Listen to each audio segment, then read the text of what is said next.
Ladies and gentlemen, and welcome to another edition of Meralco Power Up Live, Powering Business Resilience.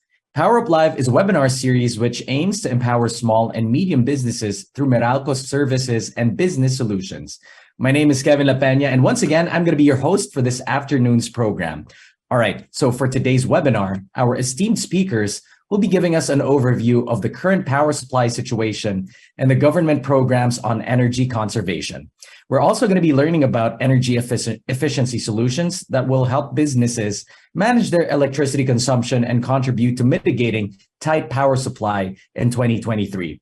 But rest assured that you can always count on Meralco and its partners like the Department of Energy, who will be joining us today to help you operate efficiently. So we hope that you will listen attentively and participate in the discussions later with our panel of experts. But before we proceed with the program, I just want to know how you guys are doing so far. So with that, may I please invite everybody to please check out our chat box and send us the emoji that best represents your feelings or mood this afternoon. So all you need to do, buksan nyo lang po yung chat box nyo, type in the emoji of what you feel right now, just so we can get a feel of how you guys are doing before we proceed with this afternoon's program. So a lot of people very happy, very optimistic, I hope. Smiling, a lot of smiling emojis here. Feeling great. Thank you, Davina, for typing that in. But more than anything, I think we can already, it's safe to assume that everybody's ready to proceed with what we have in store for all of you here. So thank you again to everybody who typed in the emojis of how you feel this afternoon. Okay, so we hope all of you will stay tuned and remain engaged throughout our webinar as we have a lot in store for you guys today. But before we move on with our program, we would like to remind everybody to please find a good spot where your internet signal is strong, because we wouldn't want you to miss out on the interesting discussions and exciting games later on. So if you have any comments or questions about the presentations, please do go ahead and type them in the Q&A tab, which you can find at the bottom of your screen, so we can address these during our panel discussion later on. Should you have any account-related concerns, you may send your messages through the link that we will also be sending in our chat box. And to add some fun to our Power Up Live webinar, we're going to be playing some games as well. So please make sure to listen attentively so you can answer the trivia questions that I'm going to be reading out later on in the program, because our lucky winners will be receiving special prizes care of Meralco. All right, and with that, let's get this webinar officially started. To formally welcome everybody and share relevant energy services and solutions for your business, ladies and gentlemen, please give it up for the Assistant Vice President and Head of Meralco Biz. A virtual round of applause for the lovely Miss Joy Mendoza. Thank you so much, Kevin. Good afternoon to all, and I hope that everyone is safe and having a great day so far. Please allow me to welcome you all and acknowledge the presence of our esteemed guests from the Department of Energy's Director Irma Exconde and Director Patrick Aquino. Thank you so much for joining us today. Well, we are glad that most businesses have resumed full operations, and this is practically a good sign of economic recovery. As your business grows and expands, rest assured that your Meralco Biz will be your constant partner to power business resilience. And today, we are here to present an update on the country's power supply scenario with our guest from DOE. Meanwhile, Meralco will also be sharing with you some of our programs and services on energy management. Again, thank you so much for joining our webinar at magandang hapon po sa inyong lahat.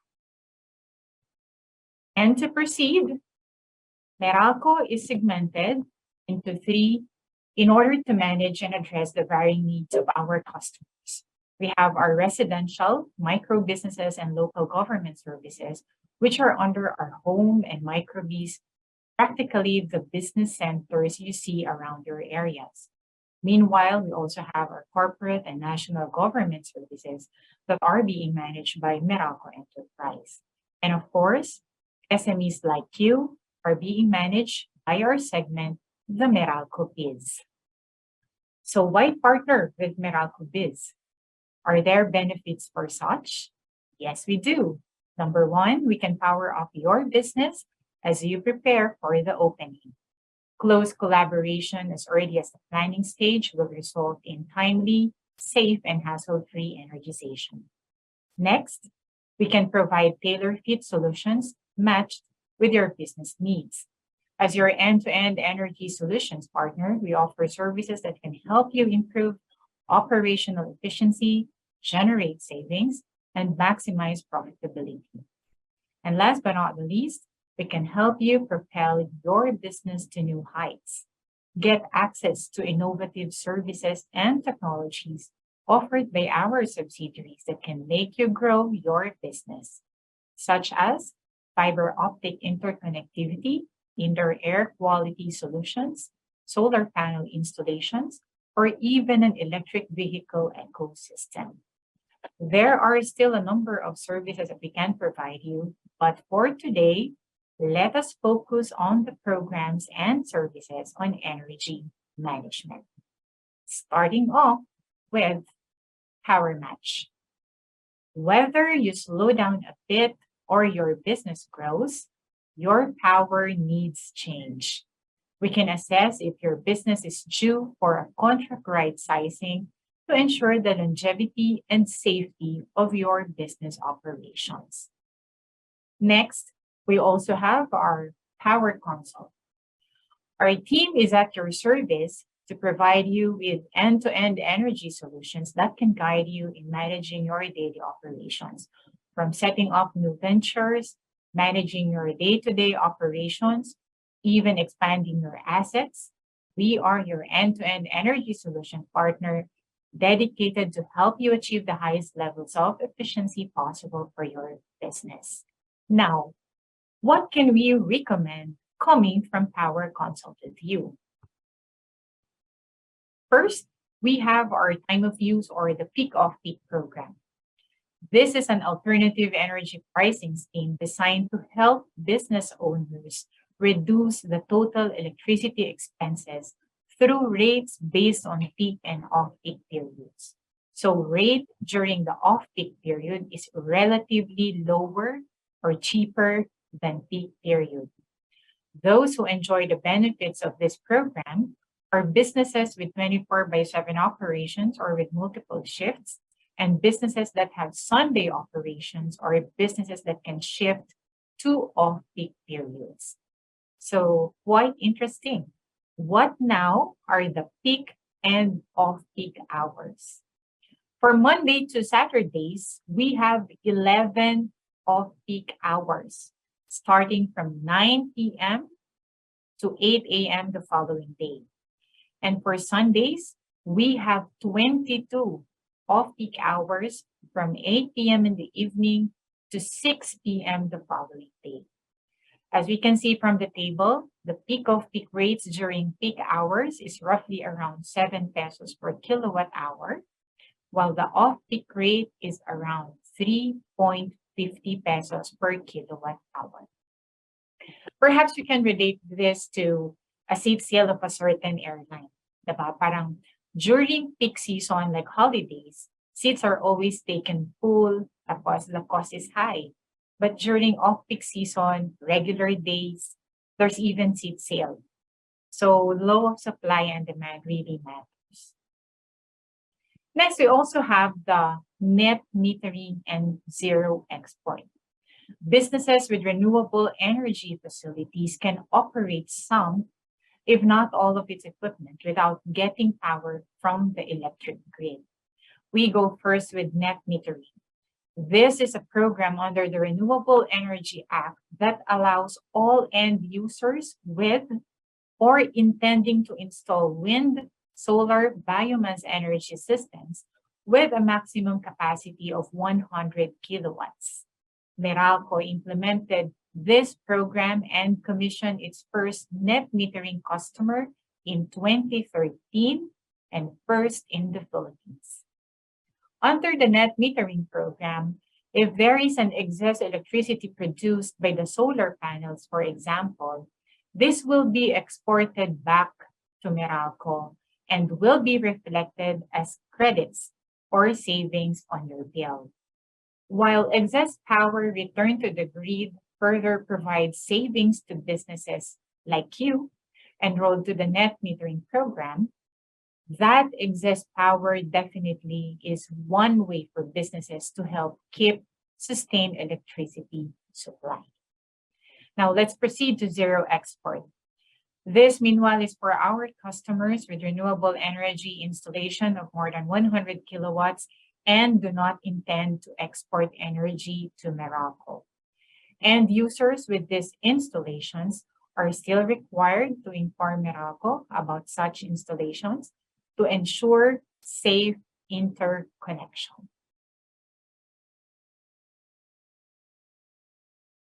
In addition, we can also empower your business to be more energy efficient through the following. First, we can give you tips that can guide you in choosing, using, and maintaining appliances and equipment that can run operations efficiently. Second, we can also introduce beyond the meter technologies and solutions in partnership with our subsidiaries, like solar panels by Spectrum, the electric vehicle ecosystem by Isakai, energy efficiency and electrical safety solutions by MServe, which can help companies achieve business goals while giving their share in keeping a sustainable power for all. And lastly, we can keep you informed to help you understand and comply with the government programs such as the Energy Efficiency and Conservation Act, the Retail Competition and Open Access, and the Green Energy Option Program, to name a few.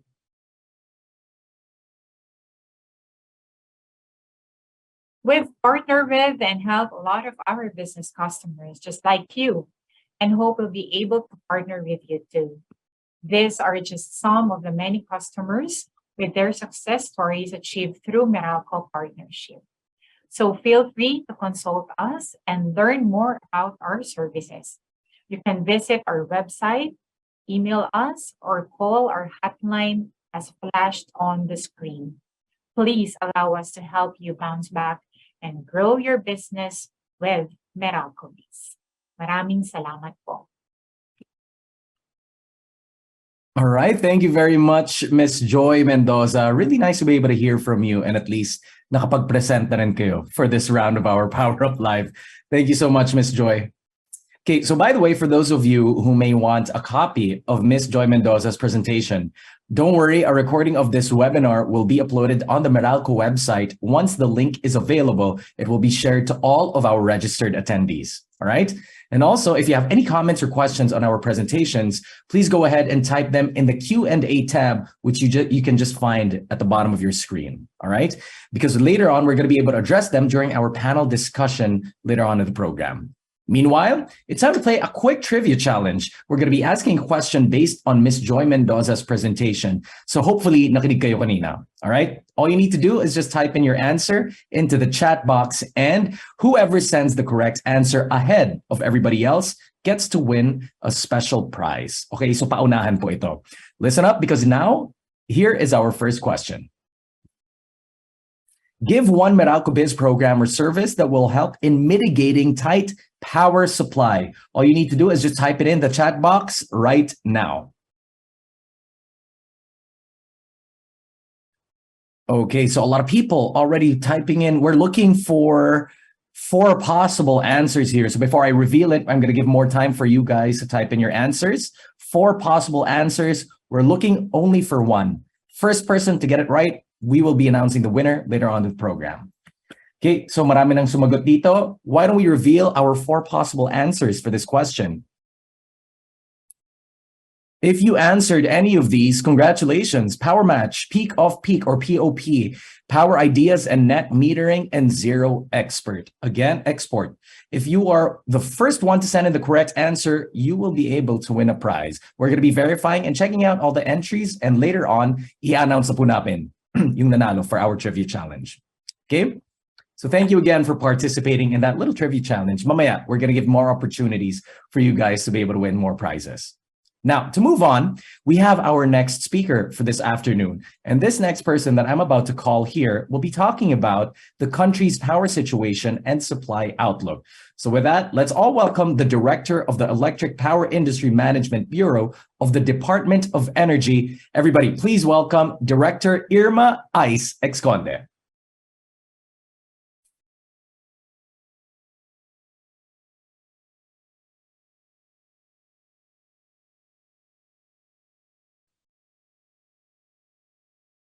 Director Irma, perhaps you can unmute your microphone.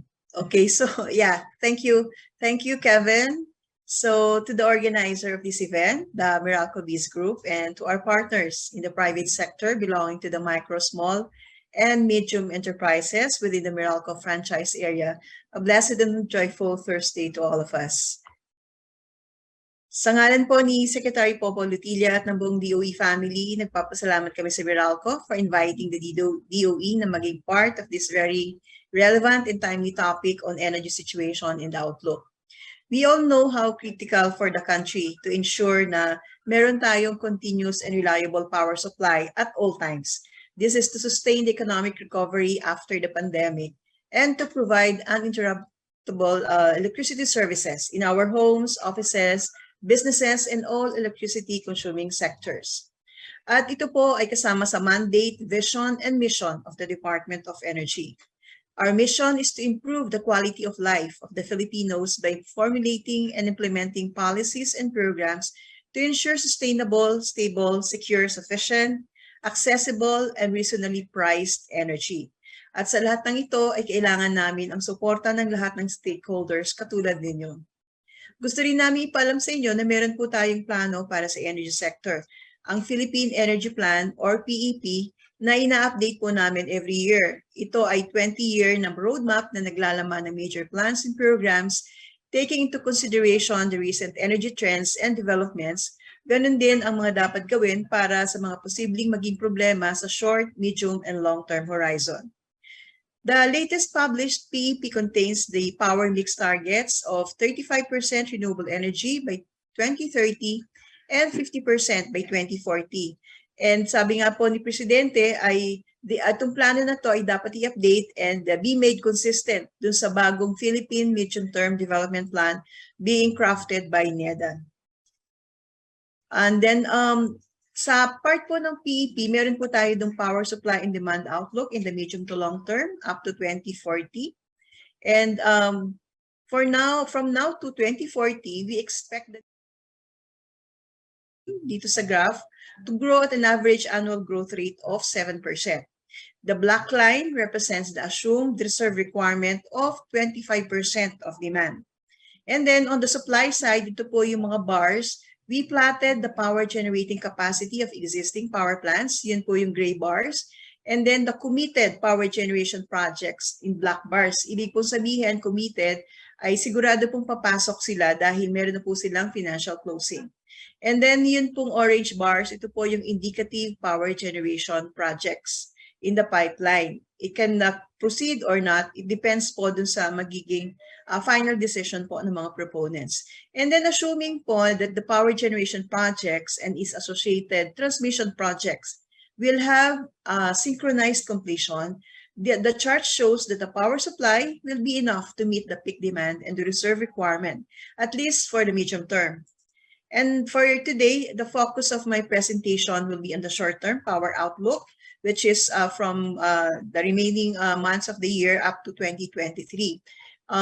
This covers the 2022 to 2023, and then we focus on Luzon, where your businesses are located. Before I present the resulting scenarios of the mentioned supply challenges, I would like to provide you with the statistics and terms being used in the power outlook scenarios na ipipresent ko rin po in the succeeding slides, including the 24-hour load profile, sectoral consumption statistics, capacity terms, and alert notices. So ito po yung favorite slide ko talaga to represent on how to better understand and how we contribute to the total demand in the power system. Yung red line po na nakikita nyo sa screen is the hourly demand, meaning aggregation of demand of all electricity consumers in the grid. The highest of which is the peak demand for the day. And for Luzon, the peak demand occurs in the afternoon at 2 p.m.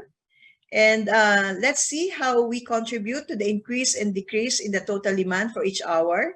So those businesses or industries with 24/7 operations like manufacturing and call centers, the BPOs, they cover the base demand, while offices and mall hours and then household activities contribute to the ups and downs in the demand.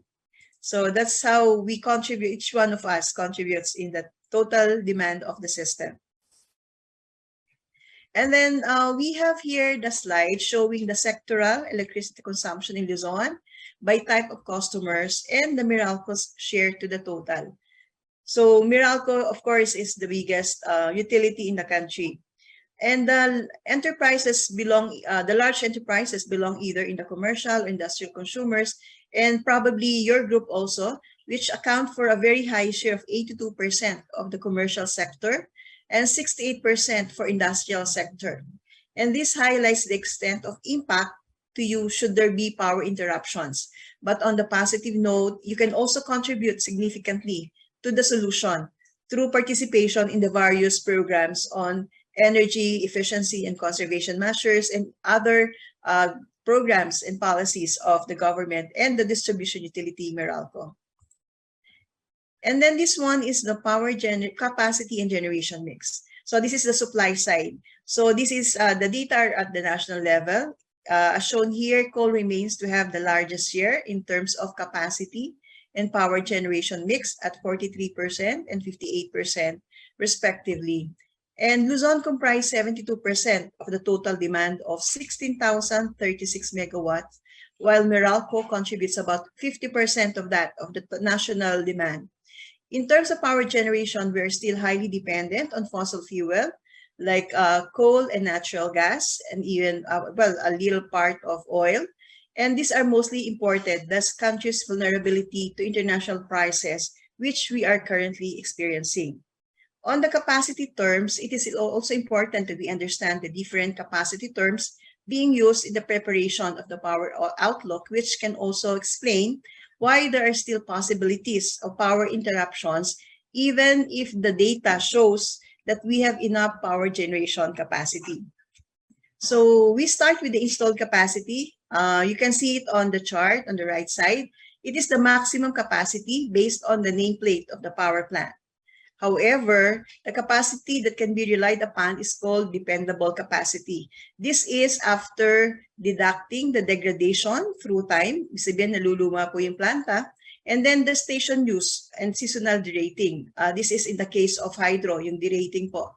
And then this capacity can be further reduced at any point in time due to technical problems of one or more units of the power plant.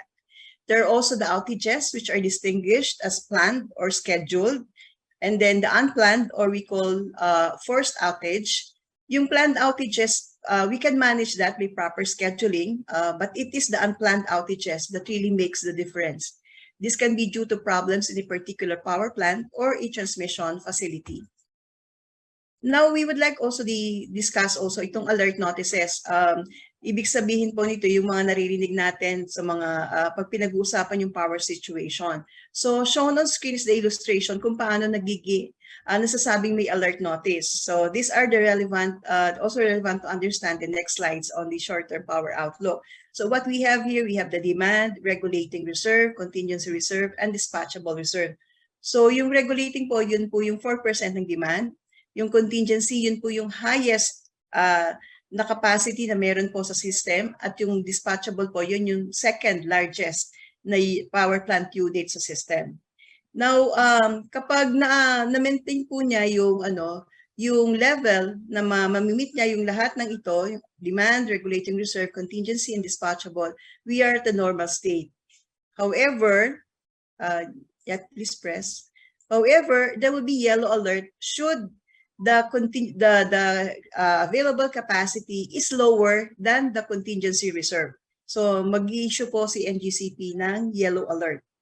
And then another one, should there be several outages which are unforeseen, magkakaroon po tayo ng red alert. So ito naman po ay posible na magkaroon ng rotational brownouts sa iba't ibang areas ng ating franchise. So ito po yung kapag below na po doon sa regulating reserve. So ito po yung mag-i-issue na si NGCP ng red alert state. So ayan po yon.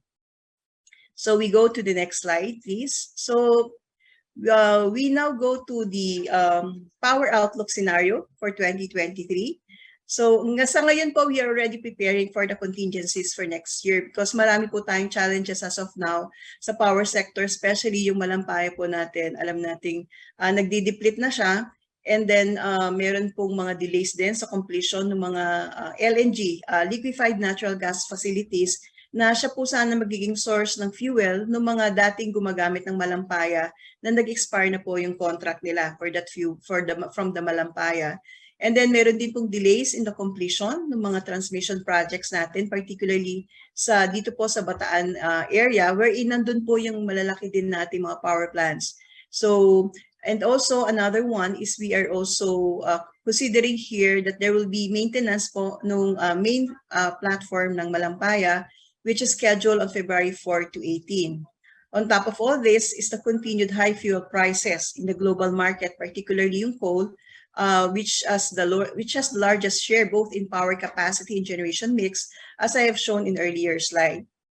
So ito po yung first natin na power supply, and well, this is actually the reserve profile, which means that this is the available reserve capacity, meaning yung green bars po na nakikita nyo dyan, yan po yung remaining capacity after the demand has been met by the supply. So ito yung excess above the demand. So, and then yung horizontal line na nire-represent po niya yung different reserve requirement na na-mention ko kanina.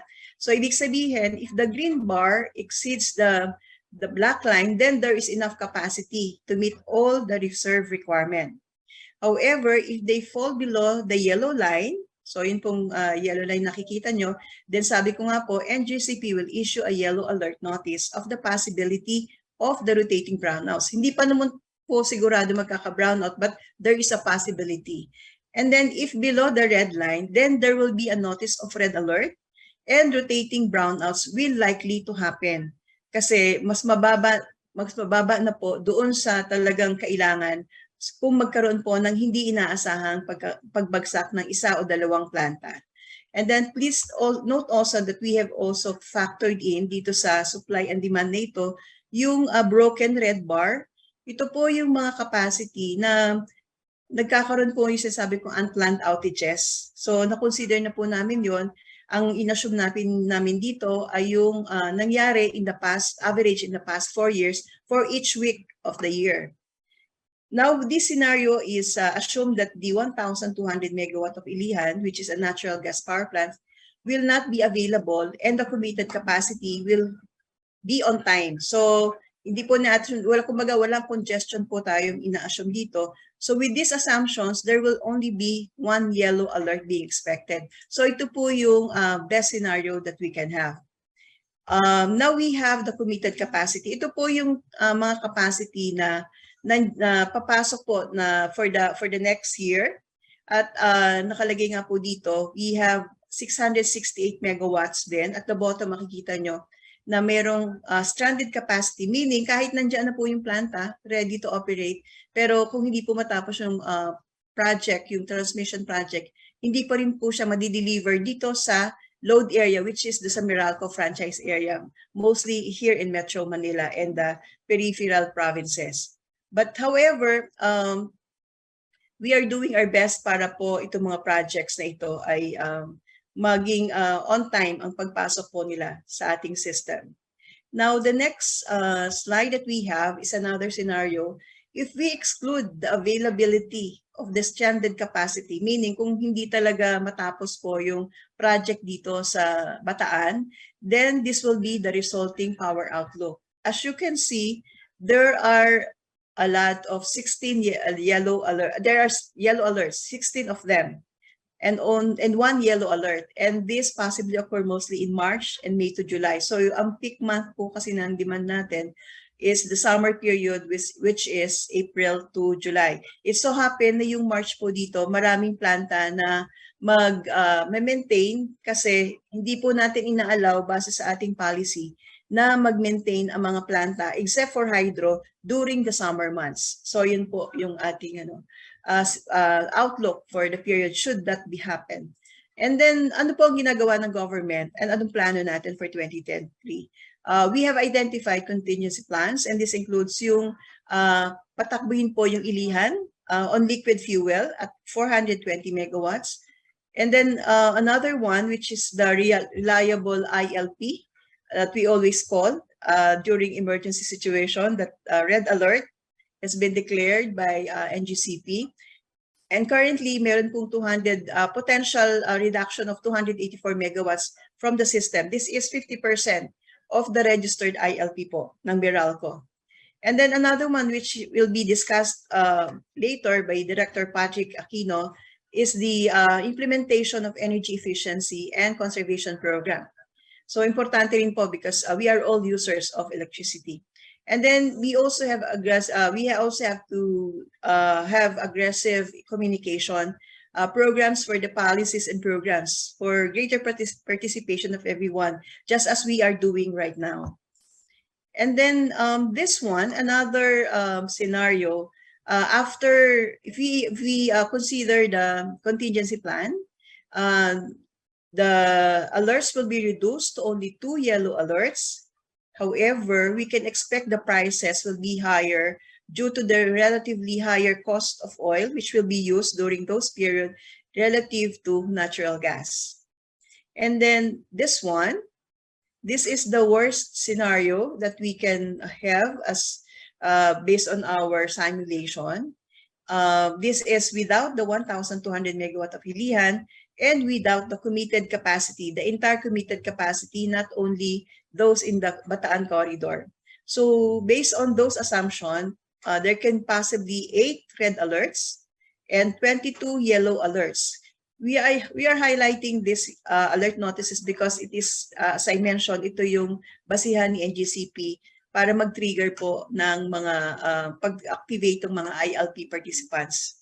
But sabi ko nga, rest assured that all concerned DOE units in coordination with the project proponents, we are working to have the power generation and transmission projects be completed based on the recent target completion. Now, so we have to present now yung mga policies, related policies ng government according to the Philippine Energy Plan. So can we have it? I think we're having problem with the clicker. So we have here a chart on the different supply and market developments. So this is to attain the sustainable and clean energy future. We have already laid down the policies, as I mentioned. So first, from the left side, we have the prosumers. The DOS worked on empowering the consumers to become prosumers, meaning consumers and producers. So one of which is net metering system, our program. Na-mention ito kanina po ni Ms. Joy, wherein the end users like you can install up to 100 kilowatt renewable energy systems to reduce your electricity bills and share it to the grid. Grid meaning the distribution system.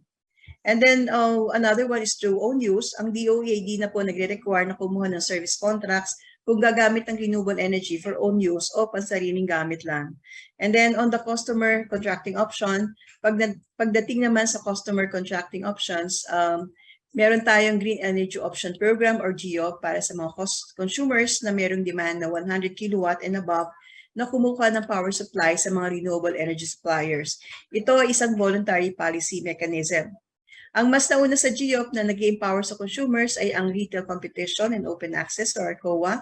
Ang mga tinatawag na contestable customers ay allowed to choose the electricity supplier at agreed contract price. So ngayon, ang pwedeng mag-avail nito ay consumers na may average demand na 500 kilowatt and above. So for now, hindi pa po kasama itong grupong to. But eventually, pag binaba po yung threshold, you'll be able to avail of these benefits of being a member of the ARCOA regime. And then another one of more reliable, We have the ILP, as I mentioned earlier, and then another one is on the direct connection para naman po ito sa mga electricity users na mataas ang demand na di kaya ng distribution utility sumasakop sa kanila na maibigay ang capacity at quality ng power na kinakailangan nila for their businesses. And then about the grid and operation generation maintenance, ito po yung policy na na-mention ko kanina to ensure grid security and reliability. So, ang mga power plant po at saka ang ating transmission provider, yung NGCP, ay they come up with a 3-year maintenance schedule para ma-determine na natin kung alin yung mga facilities both on the generation and transmission na magme-maintenance para ma-determine na natin yung supply and demand and even the reserve na available during the entire year. However, sabi ko kanina, ang di natin na-foresee ay yung mga forced outages. Okay? And then on the DU contracting, all distribution utilities are mandated to go through competitive selection process or CSP para sa power supply agreement para sa inyo na mga maliliit pa na consumers. This is through a transparent process as stipulated in the DOE policy para makapag-provide po ang distribution utility like Meralco ng least cost power supply para sa inyo at sa lahat ng consumers. And then SO contracting, ang GCP rin po ay nire-require na magkaroon ng procurement, transparent procurement para naman po sa ancillary services. Na ito po yung reserve na tinatawag kanina na kinokontrata po ng NGCP. And then finally, yung DOE support for RE development, na-mention din po kanina Ms. Joy, yung Green Energy Auction Program na nag-introduce po ng greater competition among RE developers and generators and assist them in mitigating market exposure risks related to renewable projects and easing the effect on cost. And then in all of this, we emphasize the need for timely completion and operation of the transmission and distribution facilities, and then the need for investments and utilization of smart grid facilities as we embrace the digital era. As well as, again, we are policymaker, but then we are working closely with the Energy Regulatory Commission to ensure that the policies and regulations are harmonized and will be implemented accordingly and successfully. Before I end, please be informed that the details of the list of existing power plants, the committed and indicative power projects, and the copies of the policies discussed are downloadable at the DOE website, www.doe.gov.ph. And please be reminded also that our short-term power outlook is continuously being updated based on new developments. We have presented the long-term outlook towards attaining clean and sustainable energy future, as well as the realities and challenges of the present times. So we call for your support and cooperation for the country's objective of having continuous power supply by participating all the programs that I mentioned. We can all be part of the solution to the power supply challenges. Maraming salamat po and God bless. Maraming salamat din po sa inyo, Director Ice Exconde. Thank you so much for that very thorough presentation. Again, we're going to be sharing a copy of the webinar recording to all the attendees once it's been uploaded on the Meralco website. Okay? And if you have any questions for Director Exconde, please send them through our Q&A tab, which is just at the bottom of your screen. All right? And if you have any questions or any comments, feel free to type it in because we're going to be addressing them during our panel discussion later on. But in the meantime, here's another trivia challenge lifted from Director Exconde's presentation. Again, please be ready to type in your answer into the chat box because the first person that gets it right will get to win a special prize care of Meralco. Now, here is question number 2. In a typical 24-hour load profile, there were 3 peak hours identified. Give me one of those peak hours. Go ahead and type your answer now. First one to send the correct answer wins a prize. There are 3 answers that we are looking for. Any of them, if you get it, if you type it into the chat box, you're gonna get to win a prize. A lot of people with varying responses. Thank you very much for answering really quickly. I'm gonna give you 3 more seconds to answer. 3, 2, 1, and that is it. What we're looking for is 11 a.m., 2 p.m., or 7 p.m. If you answered any of these, tapos ikaw po yung nauna sa chat box, congratulations in advance. You get to win a prize, which we'll be announcing later on by the end of this afternoon's program. Now, to help address the power supply deficit, may we invite to the virtual stage our guest speaker who will be sharing with us valuable information about the government's energy efficiency and conservation programs to mitigate tight power supply condition. A warm welcome for the Director of the Energy Utilization Management Bureau of the Department of Energy. Everybody, please join me as we now welcome Director Patrick Aquino.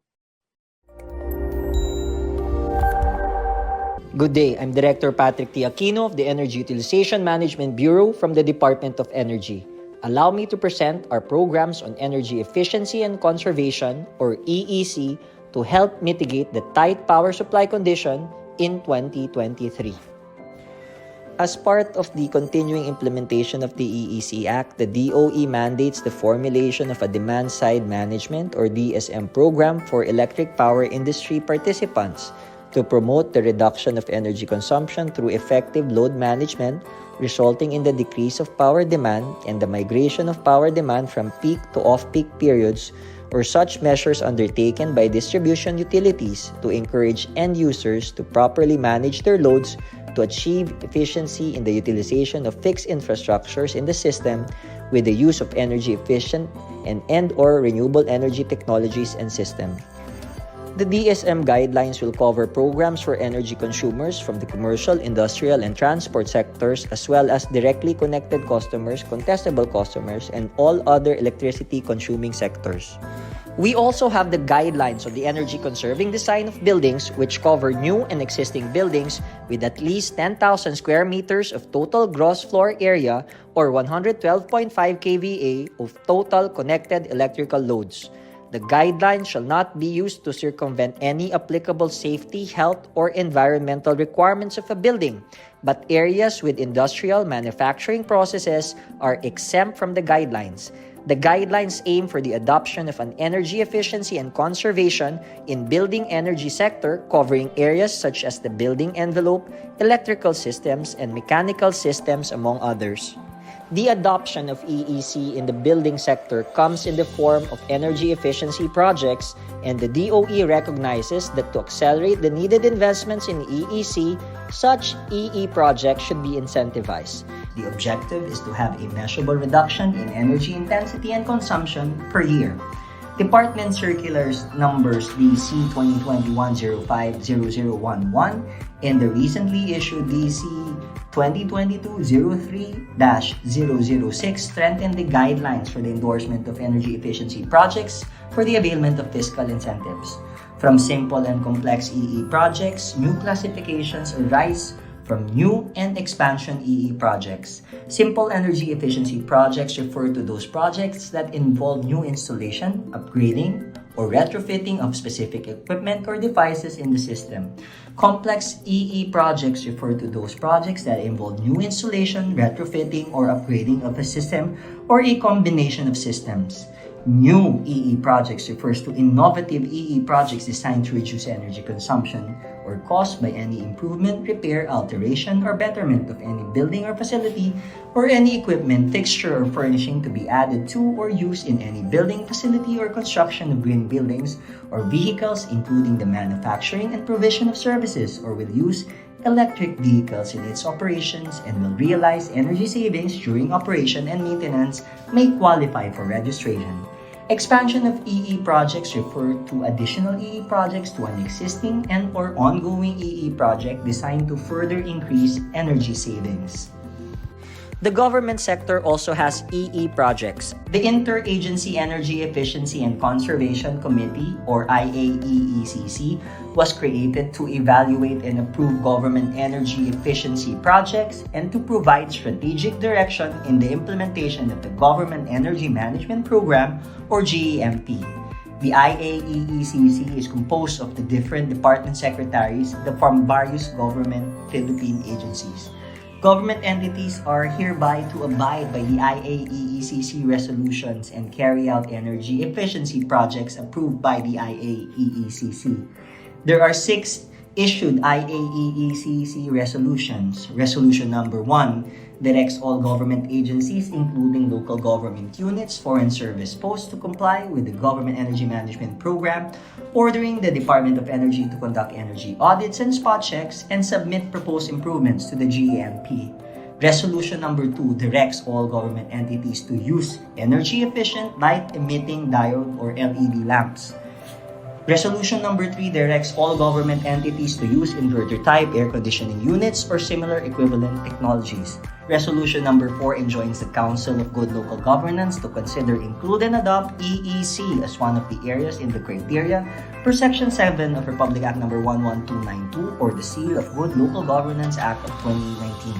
Resolution number 5 directs all government entities to observe the approved GMP guidelines, while Resolution number 6 recommending to the Governance Commission for Government-Owned and Controlled Corporations or GOCCs to consider, include, and adopt EEC as one of the criteria in the performance evaluation system for GOCCs in the grant of performance-based incentives. The Department of Energy also has non-fiscal incentives in the form of recognition or awards. The Energy Efficiency Excellence or EEE Awards prescribe the guidelines, including the categories and criteria for the qualifications, processes, and procedures, as well as the timelines on the implementation of the EEE Awards. The EEE Awards aim to promote energy management system and best practices on energy efficiency in all designated establishments, including local and government facilities, adopt innovative energy management approach into policies, guidelines, and practices, motivate industries in implementing energy management practice to enhance business growth, acknowledge demonstrated best practices in industries, and promote renewable energy and energy-efficient technologies in designated establishments. For general consumers, we have the Minimum Energy Performance for Products or MEPP and the Philippine Energy Labeling Program or the PELP. The Minimum Energy Performance for Products or MEPP sets the minimum energy performance rating for energy-consuming products. MEPP aims to eliminate the entry and sales of inefficient products to the market and generate energy savings for consumers. The national energy consumption for designated establishments data will be the basis for the establishment of the Minimum Energy Performance for Sectors or MEPS. The MEP will then be the foundation for the implementation of energy efficiency projects, the target of annual energy reduction, and a vital factor in the periodic adjustment of the energy threshold for designated establishments. MEP for the cold chain sector by the United Nations Industrial Development Organization or UNIDO, the Department of Energy, and the Department of Environment and Natural Resources, along with other government agencies, aligns with the goals and objectives of the EEC Act to provide a strategic guideline to govern one of the more energy-intensive and important sectors in the Philippines. The DOE, with the support of the Economic Research Institute for ASEAN and East Asia or ERIA, through the Meralco Power Academy and the Philippine Institute of Energy Management Professionals, is conducting a survey that aims to record actual consumption data and establish an energy efficiency indicator in the commercial and industrial sectors as defined by the Building Energy Intensity or BEI and the Energy Utilization Intensity or EUI. Lastly is the certification protocol for MEP for electric vehicle charging stations. The Philippine Energy Labeling Program or PELP aims to initiate market transformation and promote energy efficiency through the regulation of energy-consuming products. Initial coverage includes air conditioners, refrigerating appliances, television sets, and lighting products. The star rating corresponds to the energy efficiency rating. The energy label also displays the product details and estimated energy consumption upon use. Sample computation for electricity consumption is also included to enable the customer to compute with the projected contribution of using the energy-consuming product in their household electricity consumption. The energy label also contains a QR code that provides details on the product. Energy efficiency in the transportation sector will be through the Fuel Economy Rating. The issued Department Circular Number DC 2020-10-0023 provides for the framework for the development of the Fuel Economy Rating, Fuel Economy Performance for transport vehicles, and related EEC policies applicable to all manufacturers, importers, distributors, and dealers of transport vehicles in the country. Also, with the transition to clean energy in the power sector, the use of electric vehicles or EVs is promoted for the next generation's means for transportation. Republic Act number 11697, or the Electric Vehicle Industry Development Act, or EVIDA, lapsed into law on April 15, 2022 and became effective on May 11, 2022. The EVIDA provides for the development of the EV industry in the Philippines. The Comprehensive Roadmap for Electric Vehicle Industry, or CREVI, is the national development plan for the EV industry with an annual work plan to accelerate the development, commercialization, and utilization of EVs in the Philippines. This is comprised of 4 components: EVs and charging station, manufacturing, research and development, human resource development. The DOE is the primary agency tasked with the promotion and adoption of EVs, the development of charging stations and related equipment. Composition of the technical working group along with the partner agencies of the DOE ensures to harmonize policies and consistent and streamlined standards for regulation of the EV industry. The DOE has a continuing collaboration with EV players in the country. This is to sustain the development and adoption of EVs through the conduct of the annual EV Summit, where stakeholders meet to share experiences, strategies, and best practices to accelerate the commercialization and adoption of EVs. In preparation for the increased adoption of EVs, DOE Department Circular Number DC 2021-07-0023 was issued covering all activities related to the development, establishment, use, supply, distribution, and operation of EV charging stations. It contains the general requirements for EV charging stations as well as their classifications and requires operators to provide notice to the DOE prior to the engagement in any activity or business in the operation and establishments of EVCS. Before I end, I would like to invite everyone to visit our social media pages flashed on the screen. Let us all do our part to adopt EEC as our national way of life. This concludes my presentation on our programs on EEC to help mitigate the tight power supply condition in early 2023. Once again, I'm Director Patrick T. Aquino of the Energy Utilization Management Bureau of the Department of Energy. Thank you for your kind attention. Director Patrick Aquino. Okay, so hopefully you guys are paying attention to his presentation, because right now we're just going to jump right over to our third trivia question called from his presentation. So just in case you feel that you weren't able to answer as quickly as you would have wanted to in our previous questions, now is the time to do so. Okay, so pay attention, because our next trivia question is this. RA 11285 is also known as what act or law? Once again, RA 11285 is also known as what act or law? Go ahead and type in your answer right now, because the first one to send the correct answer gets to win a prize. Good luck, everybody. Okay, so a lot of people more or less answering similar answers. There's only one answer that we're looking for. And it looks like most, if not all of you, got it right. So I'm going to give you 3 more seconds to type in your answers, 3 to 1, and that is it. Our correct answer is Energy Efficiency and Conservation Act. So congratulations in advance, the people that typed in the correct answer. Later on, we're going to be announcing our official list of winners, so please stay tuned. Okay. So now we have room for one more speaker to round out all of the presentations for this afternoon. And our next speaker will be sharing with us some valuable energy management solutions. So with that being said, everybody, please give it up for the manager of Meralco Power Lab, Mr. Joel Sagun. Thank you, Kevin. Good afternoon, everyone. I hope you're doing well. So with the inflation and rising cost of fuel, including the tight power supply shortage or power supply shortage in our country right now.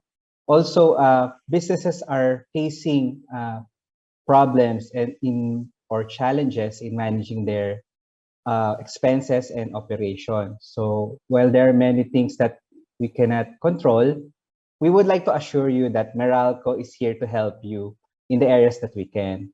And that is by managing your energy consumption. So today I will be discussing solutions to help you conserve energy and to be energy efficient. Okay, let's start.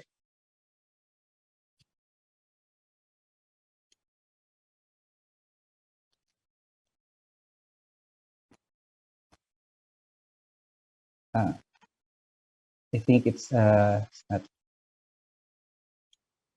okay. Yeah.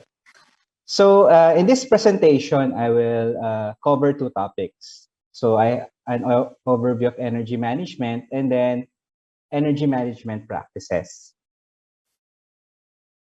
So let's start on the overview of energy management.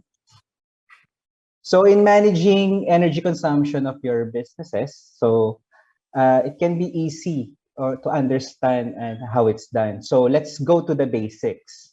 So as you can see, the energy management pyramid. So this will serve you as a guide, step by step in implementing energy management. So I'll give you a brief description on each tier.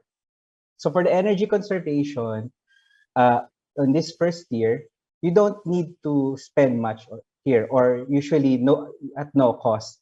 You need to change the behavior and your practices on how you use your electricity consumption. So just a sample is turning off your lights while not in use, and also unplugging of your appliances or equipment. So that's for the energy conservation. So if you have set some objectives or goals, or let's say it's not enough, you can go to the next tier, the energy efficiency. So here in this tier, you need to invest energy efficiency appliances or equipment. So basically, energy efficiency equipment and appliances has less consumption, but same output or more or greater output. So you need to invest here in terms of from minimal to an investment grade, depends on what requirements that you need in your facility. And then if you see that it cannot be reach yung goals mo or the objectives, you can go now to the tapping the renewable energy or the an alternative energy resource. So like yung mga solar and with battery. So here it will greatly impact your energy consumption in terms of reduction, kasi you will not be so dependent on your usual or conventional energy resource. So for this session, I hope you will remember this energy management pyramid. Okay. Okay, so here in Meralco, we have a testing facility that advocates energy conservation and energy efficiency solutions. So that's Power Lab. So Power Labs provide data and information, and also we provide this to our consumer education programs like Bright Ideas for the residential segment, Power Ideas for our business segment like yours. Then we have Orange Tag, and then our monthly Meralco advisory. Okay, so now that you understand the energy pyramid that I mentioned, so let's discuss the specific practices and initiatives that you can implement for your businesses. Okay. So I will be discussing 3 ways on how you manage your consumption. So let's go to the plan, do, check, and act, or we call it the PDCA method. So in this method, the PDCA cycle is a problem-solving and continuous improvement process.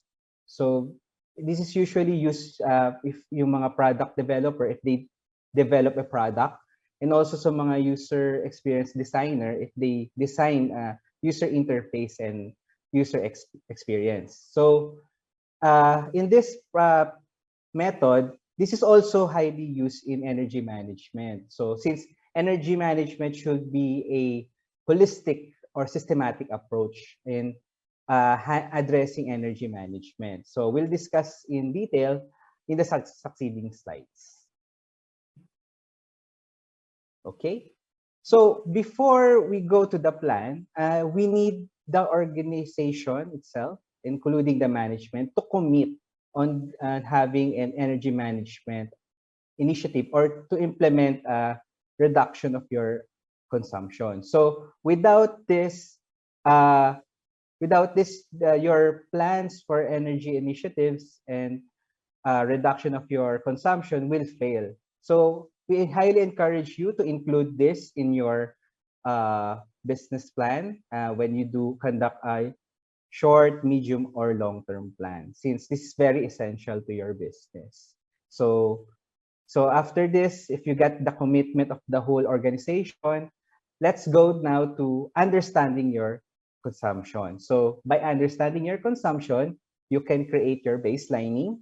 So you will know and also identify what are your top contributors on your electricity consumption. So with this, you can gather data, and if you have separate meters installed in your facilities, you can use this as part of your understanding your consumption.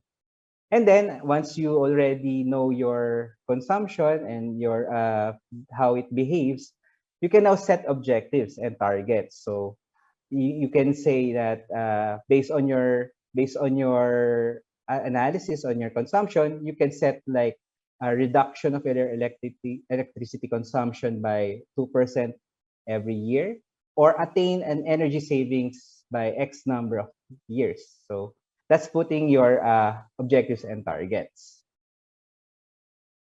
And then once you already got the commitment of your organization, and then understanding your consumption, and then setting objectives or your KPIs in managing your energy, you should draft or create a action plan. So from here, you will do a list of strategies that will attain your objectives and set of targets that you would like to achieve.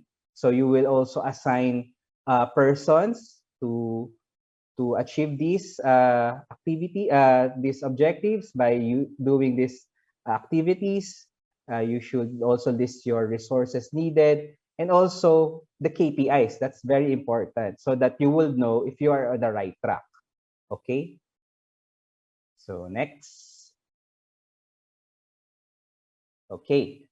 So the second step of our PDCA cycle is to execute your plan. So if you have already created your plan and approved by your management, you will now execute your plan by deploying your resources, your personnel, and then you should monitor on this from time to time, and also prepare some status report as you implement your plan. And then also, since the whole organization should be involved in this energy management plan, you should cascade it thoroughly to your employees, to your departments, so that they are aware on how to be part on this plan in managing your consumption.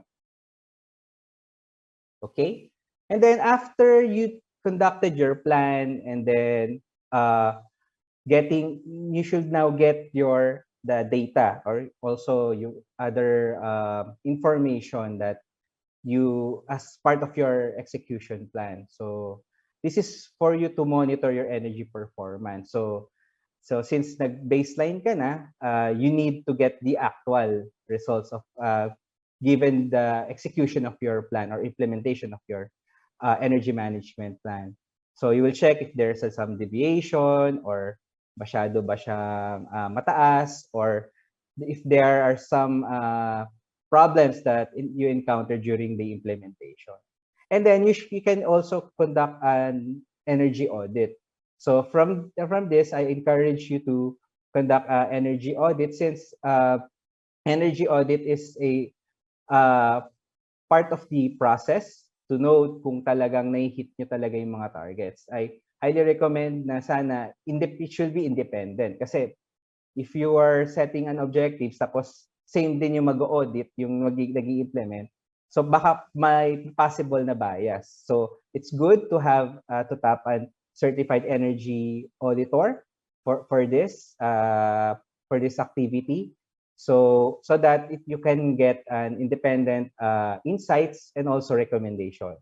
And then after getting the insights, you can now plan for your for other measures and next steps. Okay.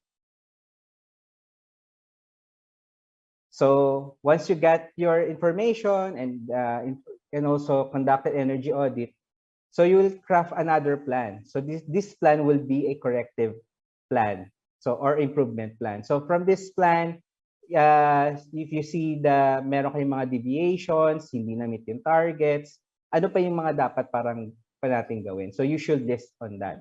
And then make a priority list. So unahin natin yung mga low-hanging fruits or yung easy to correct or to improve. So as I mentioned earlier, yung energy conservation, which is if this can be answered by a behavioral, so yun, through energy conservation. Okay? So, and then also from there, pag talagang you see na then yung other options has been exhausted, baka you need to invest na for an energy efficiency equipment or appliances in order to meet yung objectives nyo, no? And then consider yung to get energy programs like yung nabanggit kanina ni Director Ice, Director Patrick, yung to tap yung mga peak of peak, renewable, and then yung net metering. So try to analyze if this would fit sa inyong business operation. Okay?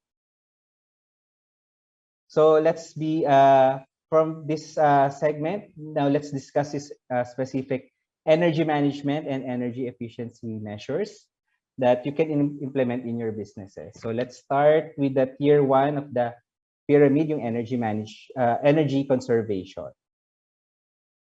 So for the energy conservation measures, no, so as simple as yung avoiding yung phantom load. So how you can avoid yung phantom load? So this phantom load are yung basically naka-plug yung mga equipment, appliances, pero nagko-consume pa din siya.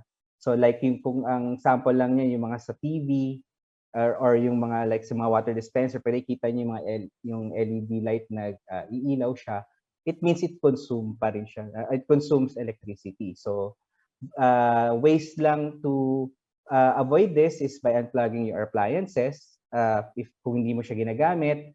Also, leverage of using power strip. So, kasi since from us, ang hirap usually magtatanggal ka ng cord, di ba? So, magandang mag leverage ka sa power strip. But make sure that if you use a power strip, greater siya dun, yung rating niya should be greater dun sa ikakabit mong load or yung mga appliances. Okay? And then, so ito common to sa mga offices, yung mga water dispenser. So if you see na hindi na wala ng tao or konti na lang yung gumagamit, baka you should consider turning off yung water dispenser kasi the water dispenser has two components, yung cooling and then yung heating. But based on our study, yung heating yung pinakamataas na nagpapakonsumo dito. So try to consider yung yung unplugging yung mga water dispenser nyo. So itaon nyo sa yung fit sa operation nyo. Okay? Next. Okay, so as I think aware naman kayo sa ganito, the usual that we always tell to our customers na yung adjustment ng settings ng ating mga cooling equipment or yung mga air conditioners. So, if we set yung ating mga air conditioners, it should be yung at your comfort level. So, for example, kung nag-set kayo mga 17 degrees up to or 18, so usually sobrang lamig yan. So, i-make sure nyo lang, siguro you can tell to your employees or magpag-usapan nyo, ano yung parang pinaka comfort level, temperature na comfortable kayo. Okay? So, dun nyo i-maintain yung temperature na yun. Okay? So, kasi yung based sa aming study, if you adjust your thermostat from, let's say, kung 17, papuntang, let's say, 22 or 25, magkakaroon ka ng mga savings about 5 to 8% for a room air conditioner. For a chiller system, about 1.4% naman. And then, same din naman yung principle dun sa ating ref, sa mga refrigerators, lalo na yung sa mga nasa restaurant, yung mga chillers nila, I suggest if pag let's say kung alamin niyo yung parang cooling yung required cooling nung inyong let's say food or yung mga beverages, try to consider setting it sa mid kung okay na yon for that level. It helps you reduce yung consumption nyo. So based on our study, about 49% yung makukuha ng savings.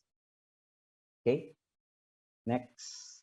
Okay, so also as part of this, since yung cooling system yung dinidiscuss natin, so important din na yung pagkakaroon ng proper sizing sa ating aircon. Kasi very crucial ito kasi kung hindi proper yung sizing ng inyong pagpipili o pag-size ng inyong aircon, it will entail you increase of energy consumption. Kasi for example, kung as you can see here this is a slide, for example, yung 1.5 horsepower ginamit nyo sa I mean yung 1.5 horsepower ginamit nyo for the 38 persons or sa 50, it talagang aabot niya, itatry niyang i-cool yung room, no, hanggang sa sinet yung comfort level. So habang tinatry niya, since hindi siya hanggang doon lang yung limit niya, talagang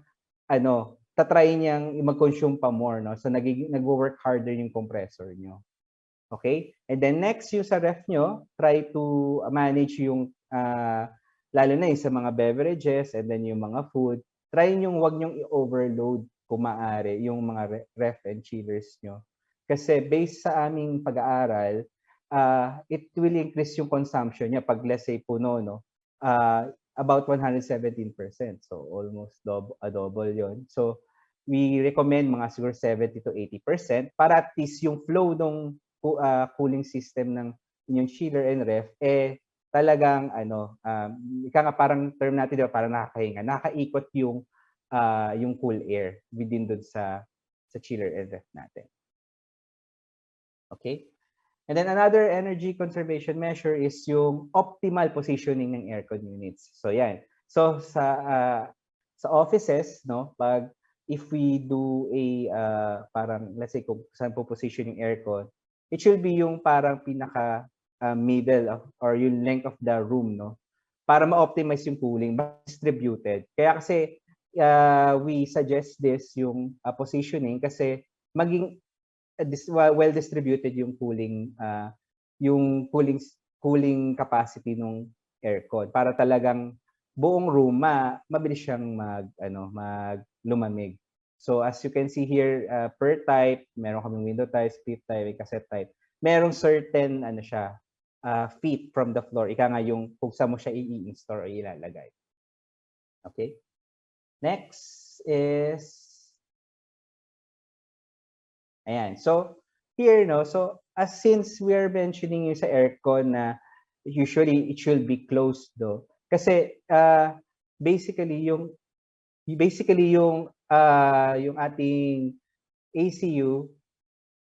ating ACU is kailangan close siya para at least hindi pumapasok yung heat.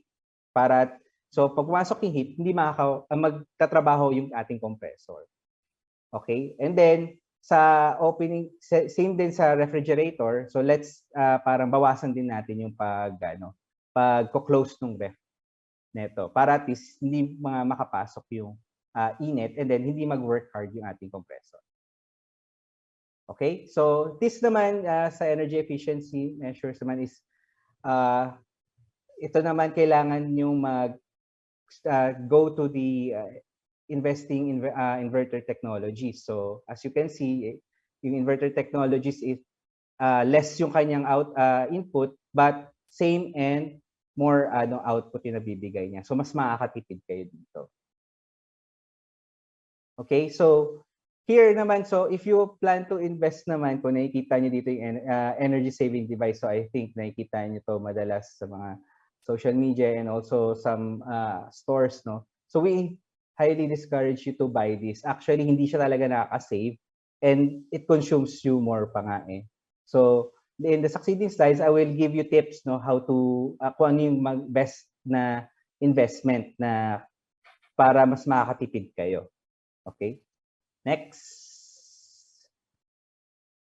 Okay. So, shift to high efficiency motors. So, as I mentioned earlier, may mga technologies na mga motors na hindi na siya ganun kataas kumonsumo. So, tawag natin dyan yung mga high efficiency motors. So, minimal lang yung kanilang input or consumption. So, if you have a parang old yung old na motors, baka try nyo consider na na palitan na siya ng mga high efficiency motors. And then also try to consider din na mag-invest din for energy or heat recovery ventilators. Ito makakatulong to sa inyo para it actually helps condition din yung room or yung facility area nyo na ma-maintain yung desired temperature. So it will help also yung mga aircons nyo na hindi siya magtrabaho or mag-consume more since nakakatulong yung mga ganitong machines na ma-maintain yung condition ng room. Okay? And also, we also encourage you to leverage on smart technology. So itong mga smart technology, it helps you to cut yung consumption nyo directly kasi you can if you can make it time it kung kailan gusto nyong mag-off yung mga appliances or mga equipment. And also dito yung mga gaytong smart technologies, nasa-set nyo siya based sa inyong mga needs. So yun. Okay? So this at coming yung nabanggit nga kanina on the summer season, no. So I'll discuss briefly kung how it affects yung inyong energy consumption based sa seasonal changes. So as you can see here in the chart, no, based ito sa aming data sa consumption ng small, medium enterprises within sa Meralco franchise na from 40 to 26% yung tumataas sa kanilang consumption during summer. So basically ang dito, ang nagiging cost nito is because yung ating mga cooling appliances, usually yan yung mga malaking contributor sa ating energy consumption. So during that period, it parang nahihirapan or they try na mga aircon units, especially mga compressor, to habulin yung desired temperature nyo. So kaya nagkakaroon kayo ng malaking consumption sa electricity during that season. And then, so based sa aming study din, so yung cost since it affects yung compressor na nagtatry na maabot niya yung desired temperature nyo, tumataas din yung cost to operate nito. So based on our study, about 115% yung increase niya from your normal usage ng aircon. So ganyan yung effect niya pag during that summer period. Okay, so this is my last slide. So just to give you a key takeaways. So energy is talaga you can control energy, lalo na kung na-measure niyo siya. So if you can measure them, you can manage and control them. Since lalo na kung may, for example, may mga meters kayo, or so napag-aaralan niyo how you consume yung energy. Also, you can leverage sa mga energy efficient devices or equipment. So you could do more with less. And then yung practicing energy conservation. So ito at no cost to. So you can practice it as long as you be consistent on your behavior in managing your electricity. And also you should also yung energy efficiency or energy conservation should be practiced in our daily life. So it should be a lifestyle. So yun. So with this, thank you very much for your time, and I hope you have learned something. Thank you. Thank you, Sir Joel. Really appreciate taking the time for that presentation. Hopefully, again, nakinig kayo sa presentation ni Sir Joel, because we're going to jump over to our next and perhaps final trivia question for this afternoon. So everybody, please pay attention, because here it goes. What does PDCA stand for? What does PDCA stand for? Go ahead, type in your answer now. First one to send the correct answer gets to win a prize. I should give credit where credit is due. Thank you to everybody who has already typed in their answer. Mukhang nakinig talaga kayo. You know the answer here. So I guess I should just announce what the correct answer is here. Some got it right, some almost there. What we're looking for is plan, do, commit, act. All right, so if you were able to answer this correctly, later on, just stay tuned because we will be announcing our official list of winners. All right, so with that, ladies and gentlemen, I can see that our viewers are already already have posted some comments and questions directed to our speakers. So this brings us now to our panel discussion. So that being said, why don't we call back our speakers for this afternoon? Everybody, please welcome back Ms. Joy Mendoza, Director Ice Exconde, Director Patrick Aquino, and Mr. Joel Sagun. Hey, everybody. Good afternoon. Good afternoon. Okay, welcome back. So I'm sure most of you are already familiar with how this goes. We've collected some questions from our viewers here this afternoon. So I'm going to be reading them out, directed to each of you. But at any point during this discussion, if you want to add to the answers, please feel free to chime in at any point. Okay. First question, I suppose this should be directed to you, Ms. Joy. What are the requirements to apply for POP or peak off peak? All right. If your business is into 24/7 operations, or you know for sure that you're an off-peak user, please simply submit a letter of intent. After which we will be able to run a simulation which will allow us to determine the pattern of your consumption or load profile. Are you more of an off-peak user or a peak user? Once the simulation manifests that pattern of consumption is more of on during off-peak, which will yield savings, you will be advised to proceed with the registration.